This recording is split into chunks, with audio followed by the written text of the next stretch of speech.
Trade Trees released yesterday. Check out our reaction in this episode where we give our first impression. Trade Trees visually shows the journey of traded draft picks and players, which helps you see league-mate trade tendencies, player values, and 2020 hindsight clarity on how your previous trades panned out.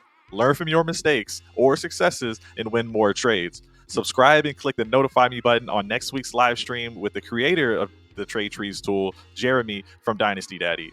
In that show, we will break trade trees all the way down. There's been some very interesting developments. Shout out to Dynasty Daddy, which I hope people are very familiar with. This is a guy who is continuously innovating from the technical side, and he's developed a trade tree that lets you kind of visualize what has happened with trades that you have done in the past. And, hey, maybe you want to see what did that lead to? Because a lot of times you can do a trade and then just move on.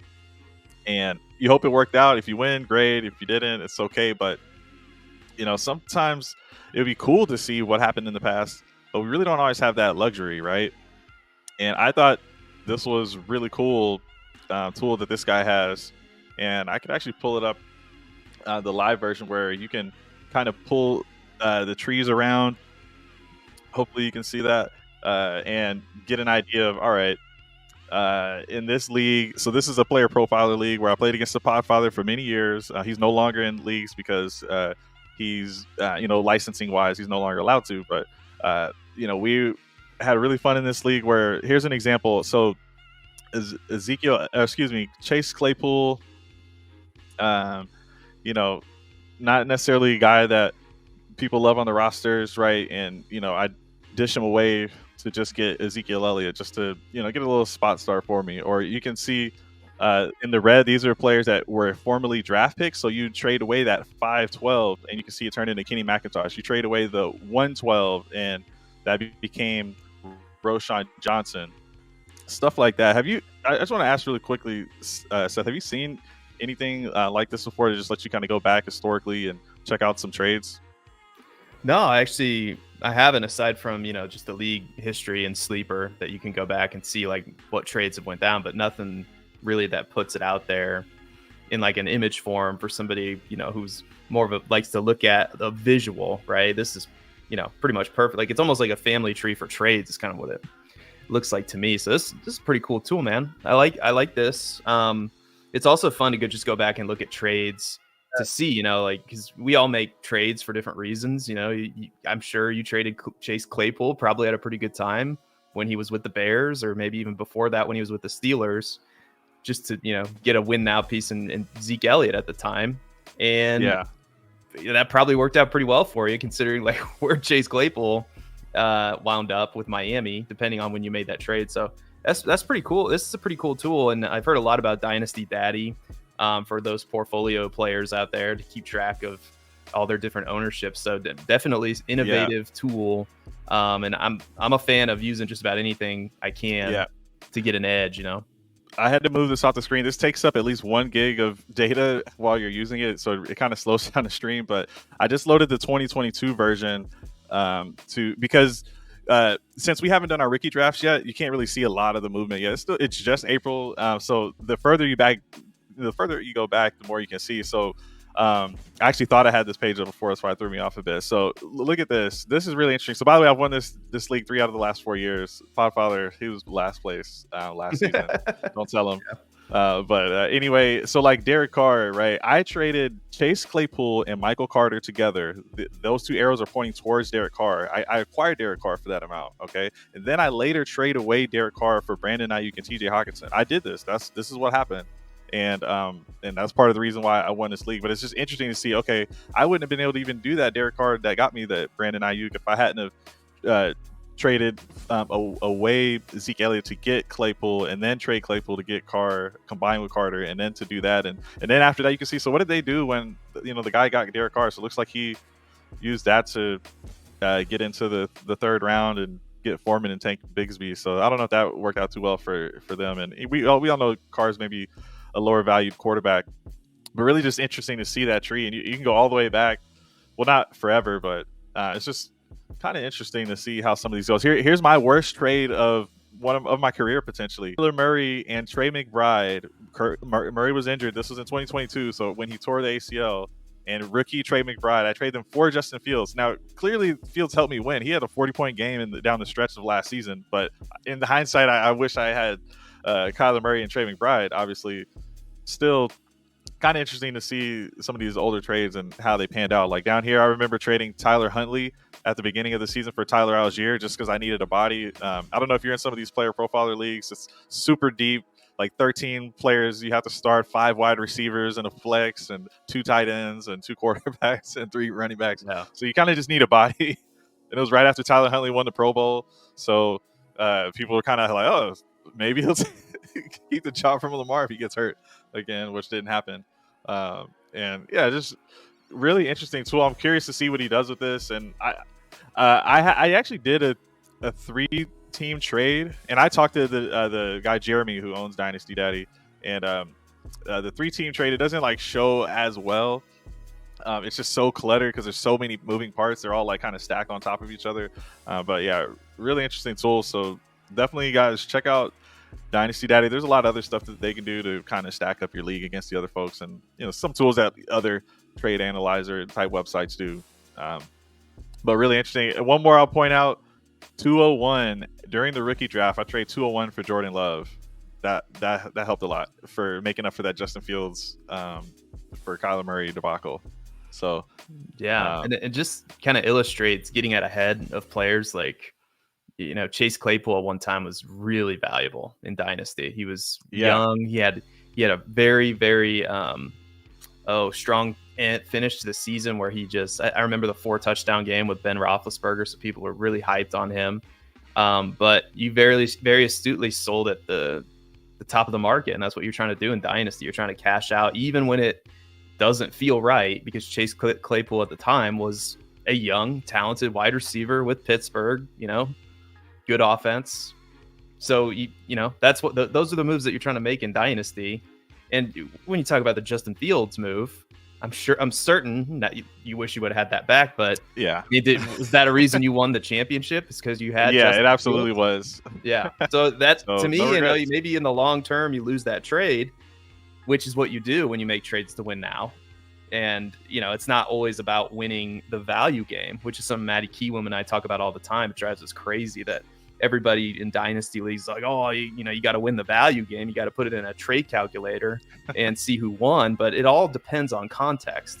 Are you pushing your chips in a responsible way to try to win? Is this a player you need? And are you willing to trade a player who's injured to do that?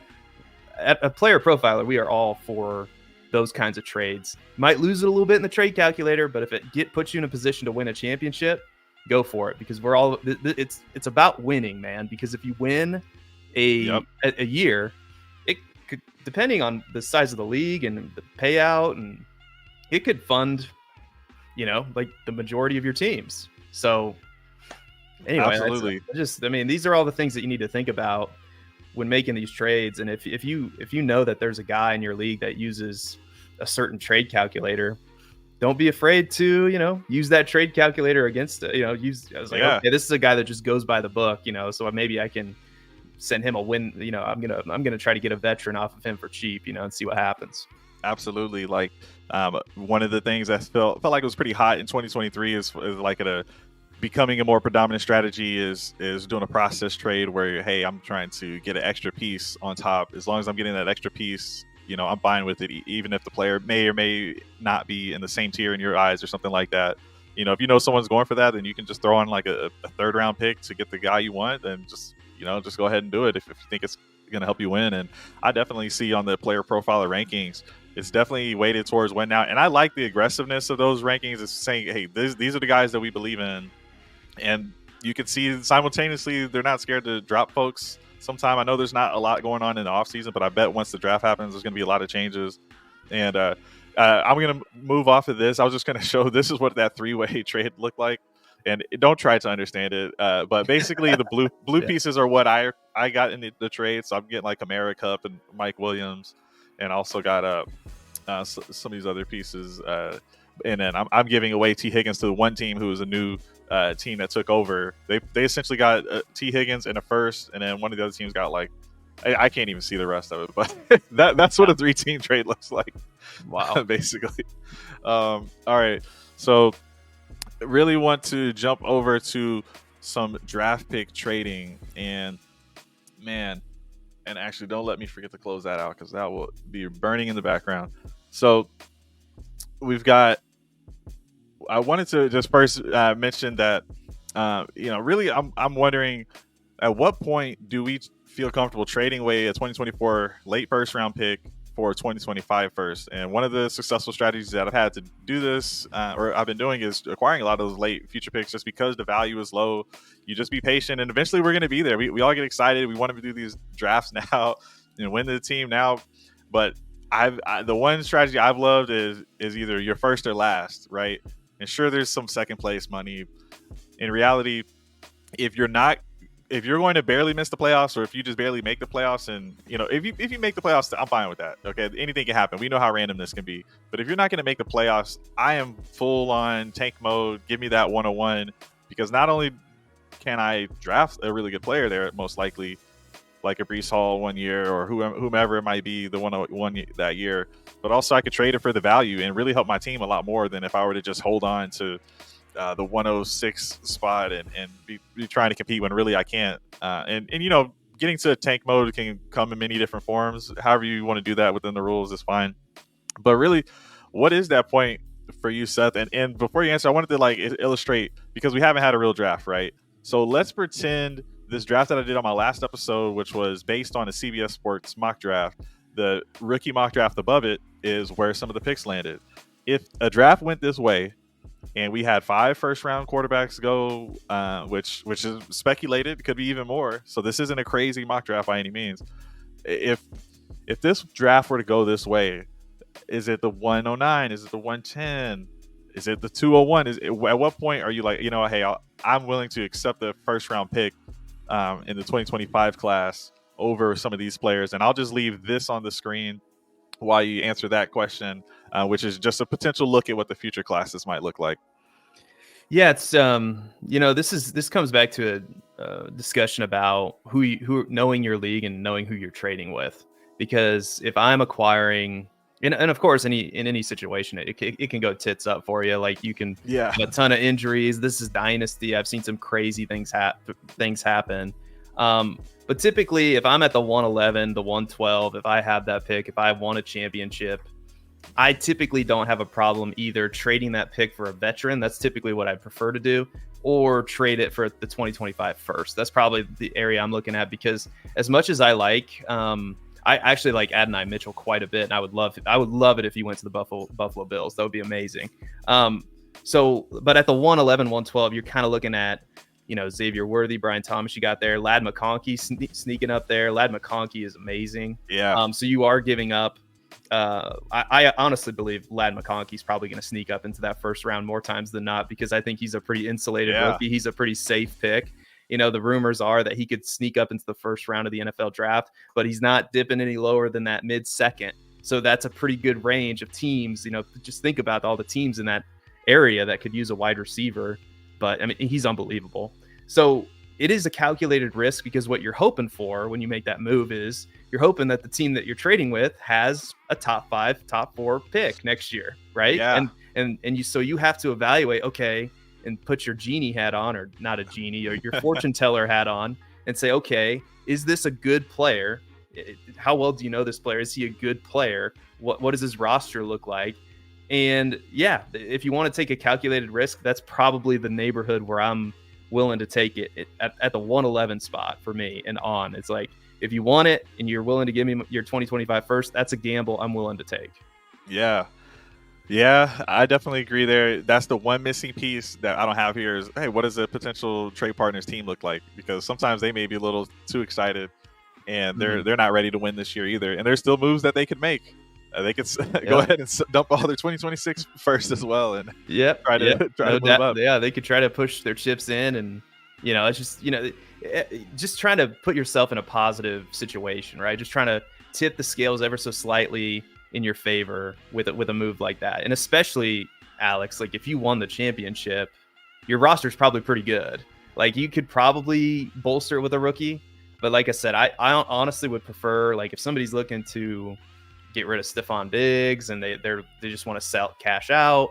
If somebody's, you know, wanting to trade away a veteran on their team, that's probably what I prefer to do. But yeah, I mean, because I like to try to push the chips in and keep that window open as long as possible, considering, you know, we play in these 2 to 3 year windows. Scott Fish said the average dynasty league, hopefully you play in good dynasty leagues, but the average dynasty league lasts 2.5 years, just so everybody's aware of that. So again, that's why my strategies tend to go toward win now, or as I talked about on the Dynasty Roundtable, the year one punt, which is a strategy that will help you build a super team in just a couple years. But and I actually did that strategy with the team that we're going to look at later. But to get back to the actual question that you asked, that's what I prefer to do, is like trade for a veteran if I'm in that area of the draft and that I was in the championship game. But, you know, that's also the area where I would consider a 2025 first as well. And that receiver from Missouri looks great. And Emeka Egbuka looks, obviously, a lot of people thought he was going to come out in this draft. Come on, why'd you leave us hanging? I know. And then Shadir Sanders, I guess, is only going to play for 3 or 4 NFL teams, according to his dad. Yeah, so he's going to have to get lucky. Yeah, don't look too close at these rankings. I did this in January, and I don't know which quarterback's going to be at the top. You know, they'll move up. Yeah, I don't think anybody really knows, man. So, yeah, and then Travion Henderson as well. So we have a lot of work to, or at least I have a lot of work to do on the 2025 and 2026 classes, but a lot of people are, you know, down on the 2025 class, at least in comparison to the 2024. And to that, I would say a lot of people were down. It was I think it was the 2019 class as well. A lot of people were down on that class. And that class produced A.J. Brown, David Montgomery, Josh Jacobs, Miles Sanders was okay for a little bit. And I'm probably missing out on some names. So even in this quote unquote, it's a bad class, right? All these experts will try to tell you it's a bad class. There's still going to be some good players in that class. And I'm looking at few. Egbuka is amazing. Like Travion Henderson reminded me a lot of, Marshawn Lynch on tape. Like he's just a hard physical runner. And the kid from Missouri looks amazing too. So like, yeah, if you're trading away your late first, you're hoping and you're trading it for a 2025 first, you're playing that calculated game. Like, can I get a top pick? Can I turn that into Egbuka or somebody like that, or, you know, top 5 pick? So that's what you're hoping for. Yeah. Part of it is doing a little scouting of the future as well, because I can throw up these rankings, but I might be wrong, or you, the listener, might be wrong. But if you get a top 5 pick, you're feeling pretty good no matter what. Like I have a league where I did the same type of move that we're talking about, and it ends up being a 102 for 2024 . And you just never know sometimes. Now, that was a new person in the league, so you kind of have a little bit of a sense of it. You know, right now my vibe is just a running back heavy class. So if you don't value running backs heavily, which has been kind of the trend from the NFL's perspective and trickle down to Dynasty as well, then you may not want to be all in. But then at the same time, everything is cyclical, and maybe running backs do make that big pushback if we do get into a scenario where we just have so many good wide receivers and now we just need running backs. And if this class is light, then we might find ourselves thirsty for running backs by the time 2025 rolls around. So it's like, do I want to spend a first on a running back in the second half of 2025, or do I want a Stephon Diggs who can help me now? Because the way you answered it was basically I gave you option A and option B, and you're like, well, actually C is I can win now with Stephon Diggs in my lineup, or some veteran that people are fading. Like you could probably get Devontae Adams, you know, in that same kind of range. Yep. I agree. So I think that's very doable. I like how you're thinking about that. Yep. And that's typically just what I try to do if I'm in that window, because this is also the time of the year where, and Maddie and I were talking about this on the Trade God show. This is a time of the year people like to acquire rookie picks too. It just is. Like people want to get those crusty veterans off their team, and you know the prices dip. And I'm by nature I'm a cheapskate, so I don't want to overpay for anything in Dynasty. So the basic tenets of economics are there: buy low, sell high. And while the value of those rookie picks is through the roof, you can scoop up some veterans, you know, like on the cheap. And that's typically what I look to do around this time of the year. Well, let's look at some examples here. We've got some examples pulled up. You know, some pick trades. Some are heavy pick centered. Some got veterans involved. So 103 draft pick was received on one end, and you've got the 107 and the 307. This is a super flex league, so for me, I would have to lean the 103, but this is kind of some of the process trading with me thinking that, hey, I want the dominant quarterback or the dominant wide receiver in that range. That's kind of how I'm leaning.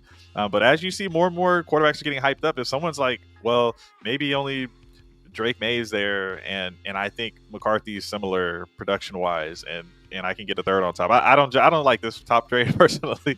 No, what do you think about this one? I don't. I think you got to get more than the 107 and the 307, just because for me personally, if you're in a super flex league, there's only one tier, and that's Caleb Williams, the one tier, and then it moves down to the receivers for me. Marvin Harrison Jr. and Malik Neighbors would be next. So that for me, that's one of the receivers. Whichever one falls to that spot is what I would pick. And then at 107, you're probably looking at, maybe a quarterback falls to you. Maybe that's JJ McCarthy. Maybe, you're playing the maybe game at the 107. You can't really target who you want to target. Yeah. And just for the cost of the 307, which I love this draft. Like I've been telling people to acquire as many third and fourth round picks as possible. And trust me, I've got a lot of them already. Although somebody in your chat is going to say, wait a minute, he just said that he wanted to trade rookie picks. Well, yeah, I acquired a lot of rookie picks during the season. Like, when people were trying to go in and win now. And so I did a lot of that. And now it's like, okay, like if you're spending all of those rookie picks on rookies, you're probably going to miss a good amount. But if you're tactical and you're using those rookie picks to bolster your roster, that's the move you want to make. So I've been telling people to acquire these third and fourth round picks basically since, the last football season, because we were looking ahead to this class.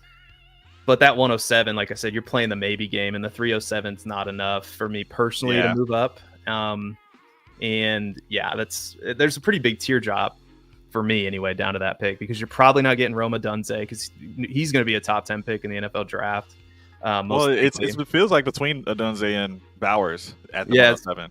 Yeah, and it's still in a tier separate from the rest of the draft, but it's outside of that top 3 to 4, or however you got a 3 to 5 tier. Yeah, exactly. Like, to me, like, it's definitely down a couple tiers from, well, at least one tier, I would say. I won't say a couple, but at least one, and it depends on who falls to you. And how I would have that player in my rankings as opposed to where somebody else would have them. So anyway, maybe we'll get into this later. I'm just not like some of these other quarterbacks. Like, I think they're okay, but like Jaden Daniels scares the crap out. He just reminds me of Justin Fields too much, which is going to be great in the short term. Like, he's going to have a job. He's going to score a ton of fantasy points. So did Justin Fields, right? But he's not as big as Justin Fields is. He's got that slider frame, and he had Malik Neighbors. He had Brian Thomas Jr. He didn't produce until, what was that? I think his 6th year in college. I think he was a 6th year guy. He's either 5th or 6th year. I'd have to double check. But he didn't really produce. And then, I think he's the 5th and Penix is the 6th, I think. But there's some flags, and I think this or next season is the last year we can use the COVID excuse. I think it's almost over, thankfully. And so I definitely agree with you there. And you just heard me crying about my Justin Fields trade, and this guy's a lot lighter, about 20 pounds lighter than Fields. Yeah. So Justin Fields is like big. Like, he's every bit of 230, and it's all muscle. Like, he's an insane athlete. So is Jaden Daniels, but it's really troublesome when you turn on the tape. It's a lot of one read. When he's got a lot of time back there, sure, he can, survey the field, but it's a lot of, against those SEC teams, it's a lot of one read, and then I'm gonna lean on my elite athleticism and get out of here.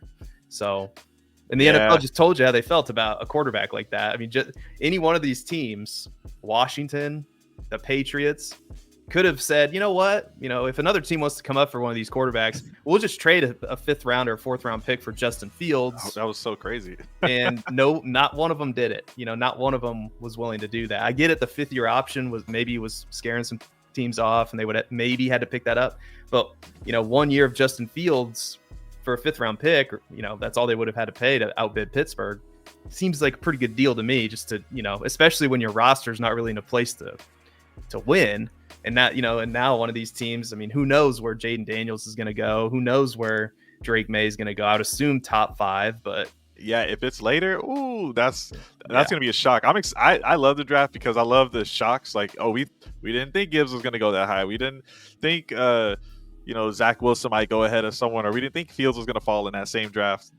So many things that could happen. So when we're talking about right now trading before the draft, and we're talking about when is the right time to make these draft pick trades, it's you want to be trading for them, not necessarily trading them away unless you're getting some good veteran talent and you're in the win now situation. And this next one I think is closer. I would go with the Laporta side because it's basically Laporta versus Rome Odunze. And now you were taking Odunze over Bowers, but we know what Laporta is. There's still the percent chance that it doesn't work out with Bowers. We don't know what the landing spot could be, because my thought process on the tight end is they have to be a top 2 target in their offense.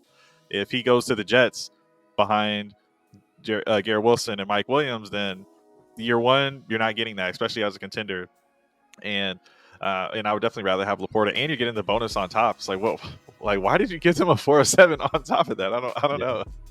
No, I'm with you in this one. And there's where there's like a Sam Laporta, for every Sam Laporta, there's 3 or 4 OJ Howards, Kyle Pitts up to this point, Austin Severian Jenkins. The tight end is a fickle thing. And if somebody is able to figure it out, please let me know, because I was right in that camp. I would have told you there's no way Kyle Pitts doesn't come right into the NFL and just dominate. And Atlanta took him top 5 in the NFL draft, a tight end, which insane draft capital and pretty good landing spot, we thought, with an up and coming offensive coordinator in Arthur Smith. And then he just turns into the Grinch of all Grinches for fantasy football purposes, and just fell in love with Jonnu Smith. I don't know if the last name Smith was I don't know if he because of that or what Smith, the deal was, but Jonnu Smith. for some reason he won the heart of Arthur Smith. And it's so hard when you have a tight end like Sam Laporta on your team. It's just, there's no question. Like, it's just you're starting Sam Laporta. He's the tight end 1 in a lot of people's dynasty rankings, and for good reason. He hit his rookie year. You have him on your roster. I would have a hard time giving up something like that, because not only is he a tight end, I mean, for as long as the league is in existence, unless he gets hurt, you have Sam Laporta with the Detroit Lions. And Jared Goff, a lot of people don't realize, he's just 28 years old. And the Detroit Lions are not going to be in a position.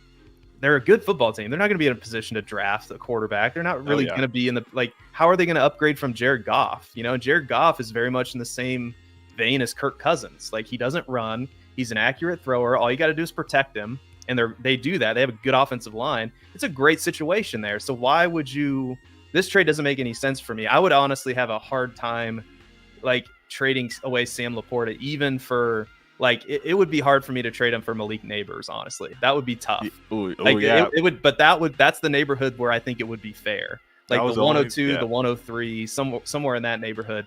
Now I think that's fair, but man, you're trading away just I don't even have to think about this. I'm starting Sam Laporta, and you'd probably, I mean, where you drafted him last year, like, it's an incredible value, because he was like he was being drafted after Kincaid. And pretty consensus after Dalton Kincaid, and some people had Michael Mayer ahead of him too. Which, I mean, I still like Michael Mayer, but this trade is overthinking it to me. I'm keeping Sam Laporta. Yeah, and unfortunately, there's trends that seem to persist where every year it's like, no matter what happens, it's not the first tight end drafted that's the best tight end, and now that's one of the things. It's like with the Dallas Cowboys and the NFC East. This year the Dallas Cowboys won NFC East. There hasn't been a repeat NFC East winner in 20 years. The year that the Eagles went to the Super Bowl, everyone put all their money down on the Eagles to go right back to win the NFC East. And what happened? Sometimes if you just play historical trends, you can. It may just sound like you're superstitious, but sometimes it's just as simple as that. We've got a guy in this draft who, with the number 1 tight end RAS-wise, relative athletic score, and Theo Johnson. We've got a good guy out of Kansas State and Ben Sinnott. There's a lot of options here. Even Jatavian Sanders, I really liked him. So We all love Brock Bowers. Just saying, this was basically a trade where it was more about Laporta getting traded for the risk when you already had a guy who's only in his second year and he's dominating. Yeah, So I mean that's an asset you don't trade away unless you're getting a haul, and the 106 is not a yeah, haul. yeah. And the last thing, if a quarterback falls there, let's say Malik Neighbors just boosted his draft stock because people double counted the speed, and you got Marv, Malik Neighbors, both wide receivers that go in the top 5.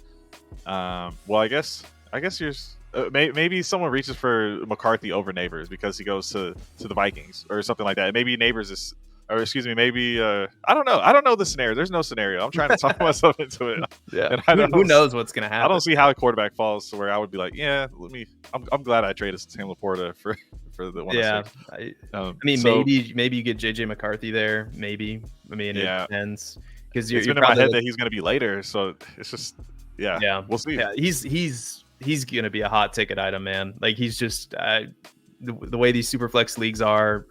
People are just going to love him. I think he's going to get drafted pretty high. I think he's going to be in that prime spot because Arizona's rumored to be looking at get out of there. The Chargers, same story with Jim Harbaugh, who I think they want to get as many picks as they can because they got a ton of holes to fill. Keenan's gone, Mike Williams gone, Austin Eckler's gone. It's just crazy. Like overnight, you would have thought, oh yeah, Justin Herbert, like his value could never lose. You could never lose value on Justin Herbert, and then all of a sudden it's like, well, he's thrown to Quentin Johnston, and that's about it. And they're gonna draft. They're probably gonna draft a wide receiver, but that's what happens when you push all your chips in as an NFL team, And these people, they say, "Oh, the cap! Like you can always manipulate the cap. Look at the Saints." It's like, well, there are consequences to those actions, and these savvy teams will stay below that cap or just right around it because they can capitalize on some of these teams that just mismanage it or push all their chips in. We're looking at Buffalo and why they had to trade. They got rid of like 4 or 5 players, and same thing with the Chargers and the Saints. It's just a disaster. So anyway, all of this it's good to have your eye on these things for fantasy football. Just to you never know what can happen. Oh yeah, it's refreshing to see some of these teams shake it up though, and you can just start not from the studs, but kind of. And then I just got a few more here. And so these were all picks that were in the kind of 104 to 108 range. It's kind of a tier I felt like was there, but it does seem like that tier might be expanding to, a little bit bigger. We'll see. Anyway, Zay Flowers 108 go away for it's a 2025 first, 201, 301, 401, and then the 2 and 3. So they basically gave away all their picks in the next couple classics except for the pick this year. So they really wanted that 2024 first on the back end of that tier.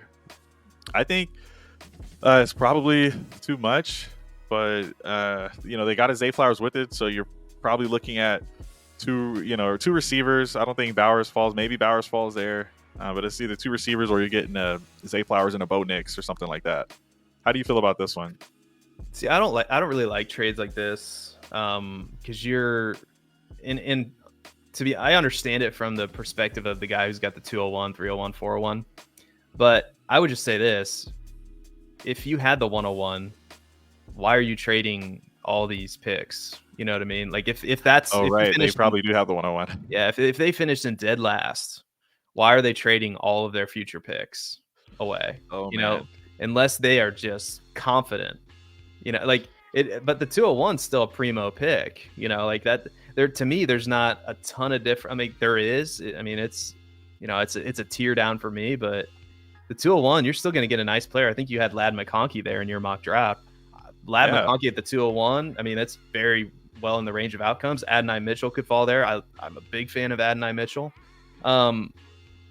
It doesn't make much sense for the Harley Q team to me. Yeah. Given the situation. 201 is basically one team reaches in front of you and it's basically a first rounder. And I showed you a trade where I got Jordan Love for the 201. Yep. Now you're not getting Jordan Love now for the 201, but you can get this year's Jordan Love, whoever that might be, whoever's the quarterback in waiting, whoever that might be. So I don't know.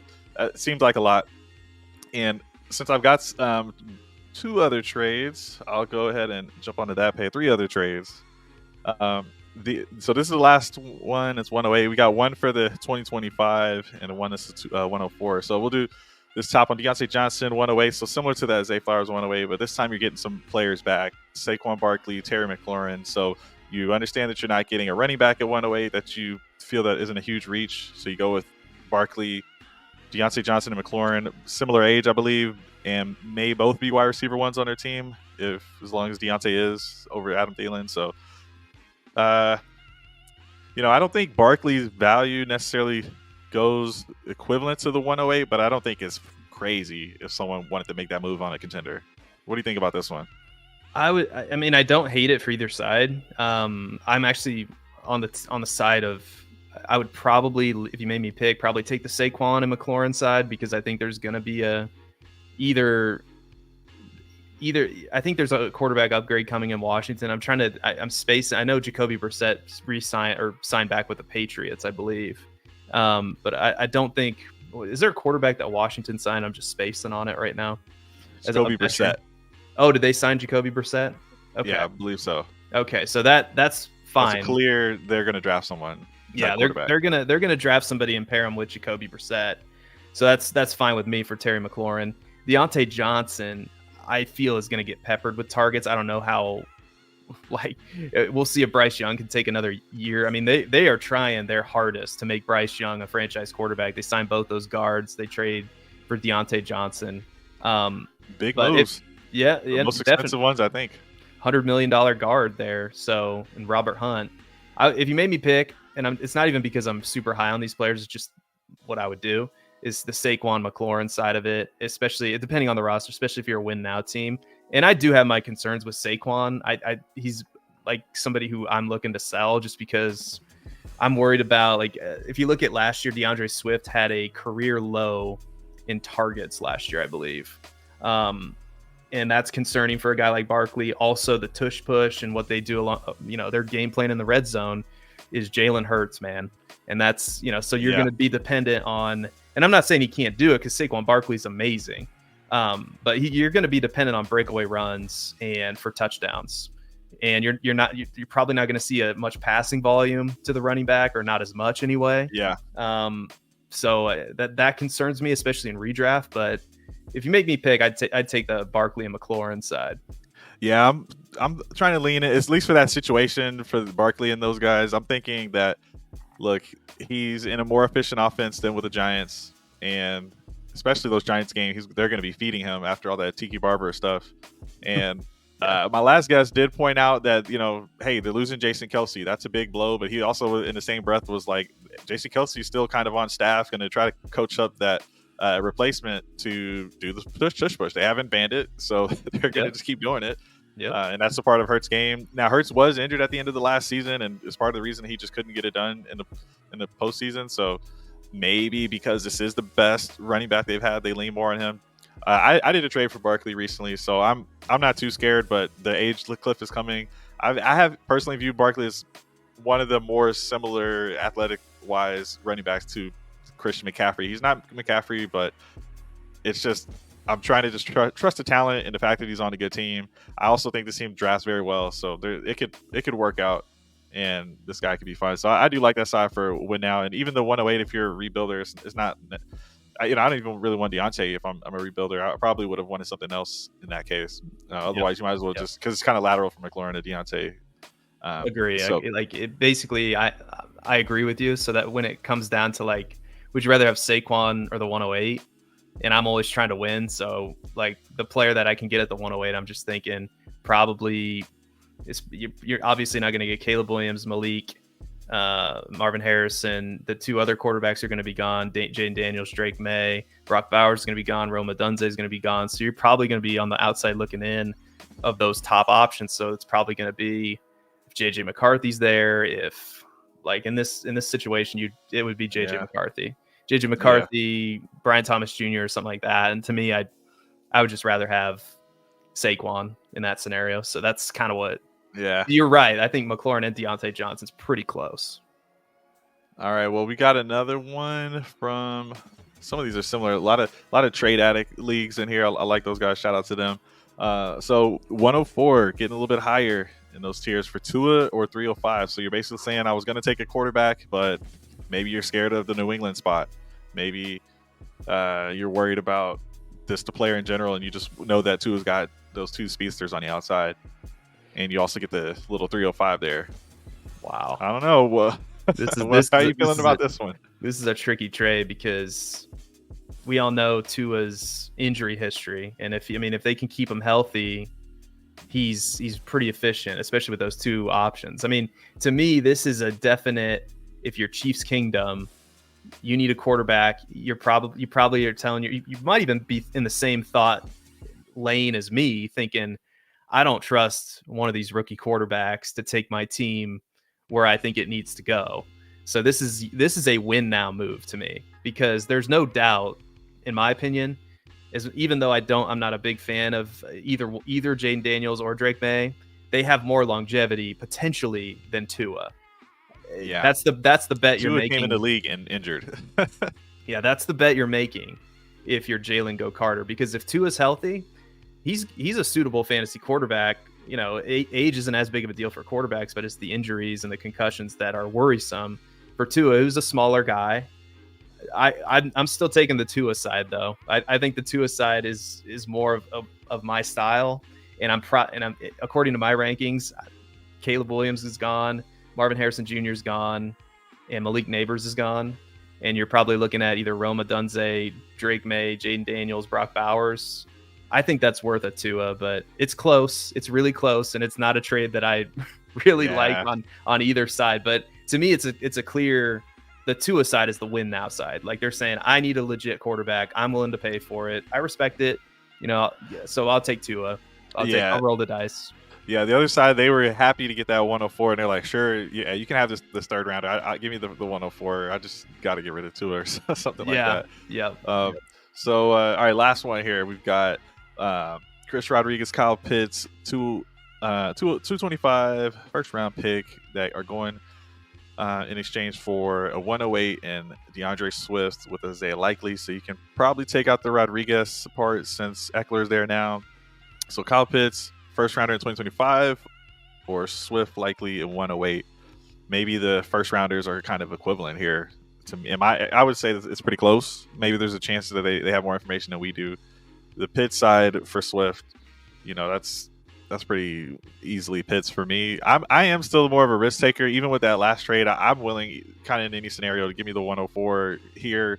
I am still going to gamble on Kyle Pitts and bet on the talent. The guy is still younger than guys that are being drafted this year. It's insane.